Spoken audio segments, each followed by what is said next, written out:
ये घटना कुछ साल पहले की है, जब मैं इंग्लैंड के लंदन में अपनी पुरानी नौकरी पर काम कर रहा था। मैं वहाँ एक मैनेजर था और जिस कंपनी में मैं काम करता था वह लोगों को नए स्किल प्राप्त करने और रोजगार दिलाने में मदद करती थी। एक दिन एक महिला हमारे कार्यालय में आई और हमारी रिसेप्शनिस्ट ने उससे कोर्स पूरा करने के लिए आवेदन पत्र भरवाया। रजिस्ट्रेशन फॉर्म के एक सेक्शन में कंप्यूटर से संबंधित कुछ सवाल थे जो यह निर्धारित करते कि व्यक्ति किस स्तर पर काम कर रहा है, ताकि हम उसकी ताकत और कमजोरियों को जान सकें। लेकिन वह महिला कुछ अजीब थी। वह काफी लंबे समय तक खाली स्क्रीन को देखते रही और वह काफी उदास थी। शाम हो चुकी थी और ऑफिस को बंद करने का टाइम हो चुका था, लेकिन महिला ने अभी तक फॉर्म नहीं भरा था। इसीलिए रिसेप्शनिस्ट ने महिला से पूछा कि क्या वह फॉर्म भरने के लिए कल ऑफिस आ सकती है।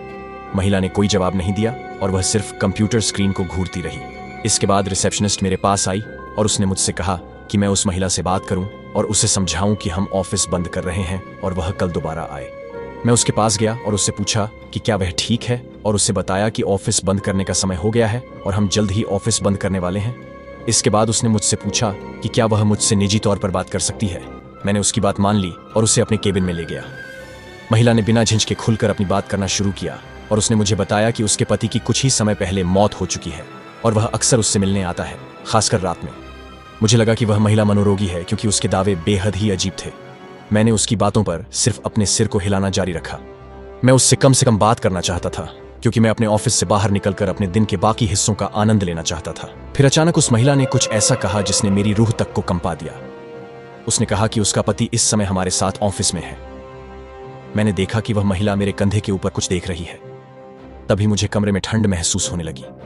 मेरे माथे पर पसीना आ रहा था और मेरा हाथ कांप रहा था। मैंने अपने जीवन में खुद को इतना डरा हुआ कभी महसूस नहीं किया। मैंने जल्दी से टेबल के नीचे से रिसेप्शनिस्ट को मैसेज किया और उससे कहा कि वह कमरे में आए और कहे कि कोई इमरजेंसी है और मेरा जाना जरूरी है। उसने ओके लिखकर रिप्लाई किया और इसके बाद रिसेप्शनिस्ट मेरे केबिन में आई और उसने मुझे बताया कि मेरा एक अर्जेंट फोन है जिसे मैं मिस नहीं कर सकता। इस पर महिला ने मुझसे कहा कि वो यहाँ पर बैठकर मेरा इंतजार करेगी। फिर मैंने उसे बताया कि ऑफिस बंद हो चुका है और हमें इस ऑफिस को खाली करना पड़ेगा क्योंकि सफाई कर्मियों को यहाँ आकर ऑफिस साफ करना है। आखिरकार वह ऑफिस कार्यालय से बाहर चली गई। इसके साथ ही वो अजीब एहसास भी गायब हो गया। मैं सिक्योरिटी के पास गया और उसे इन्फॉर्म किया कि अगर वह महिला कभी दोबारा वापस आए तो उसे ऑफिस में न आने दें। लेकिन वह कभी दोबारा नहीं आई और मैंने उसे फिर कभी नहीं देखा।